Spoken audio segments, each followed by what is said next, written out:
জনাব আমিনুল ইসলাম সেখানে তাদের নিজস্ব অর্থায়নে টাকা খরচ করে মসজিদ নির্মাণ করে সেই মসজিদে সালাত আদায় করতেন।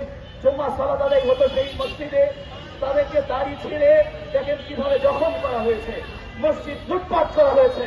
আমরা প্রশাসনের সাথে কথা বলেছি, প্রশাসন আমাদের আশ্বস্ত করেছে যে তাদের বিরুদ্ধে কঠোর পদক্ষেপ নেওয়া হবে।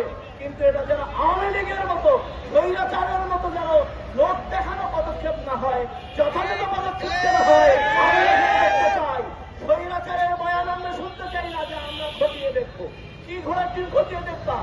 মানুষকে আক্রমণ করা হয়েছে, মসজিদ ধ্বংস করে দেওয়া হয়েছে, এক সপ্তাহ পেরিয়ে গেছে, তাদের এখনো গ্রেফতার করা হয়নি, আইনের আওতায় নেওয়া হয়নি।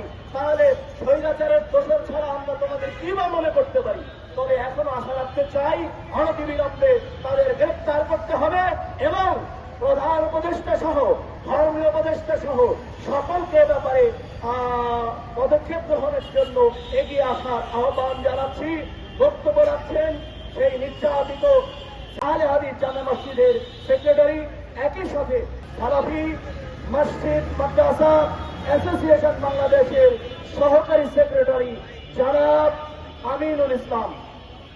আমার সামনে সাংবাদিক ভাইয়েরা এবং আমার আশেপাশে বিজ্ঞ আলেম ওলামা বৃন্দ,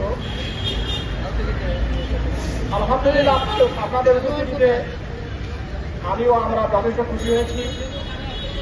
আপনাদের পর্যন্ত তারা অবাধ সংশোধিত চালিয়েছে এ বিষয়ে মিডিয়াতে বহু ভিডিও প্রচার, ভিডিও কাজ আপনারা দেখতে পাবেন।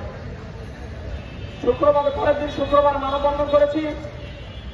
দুঃখের বিষয়, বাংলাদেশের ধর্মীয় উপদেষ্টা সহকারে আমাদের স্থানীয় প্রশাসন যারা রয়েছে, গাইবান্ধা সদর থানা, সেখানকার ওসির কাছে আমি বারবার গিয়েছি, আমরা অনেক আলোচনা গিয়েছি। মসজিদের পক্ষ থেকে সভাপতি এবং আমি সেক্রেটারি সেখানে তার সঙ্গে আলোচনা করেছি, এসপি মহোদয়ের সঙ্গে আলোচনা করেছি। দুঃখের বিষয়ে কোনো সাড়া দেয়নি, তারা এ বিষয়ে মসজিদ ভাঙ্গার পিছনে কোনো সাড়া দেয়নি। আমরা কোরআন ও সহিহ সুন্নাহর একজন দাবিদারি, আমরা কোরআন ও সহিহ সুন্নাহ ছাড়া অন্য কোনো মানব রচিত কোনো আইন বা রায়কে আমরা আশ্রয় যেটা প্রশ্রয় দিই না। তাহলে ইহাকে আমাদের জন্য অপরাধ। আমরা তো আসলে সকল মুসলিম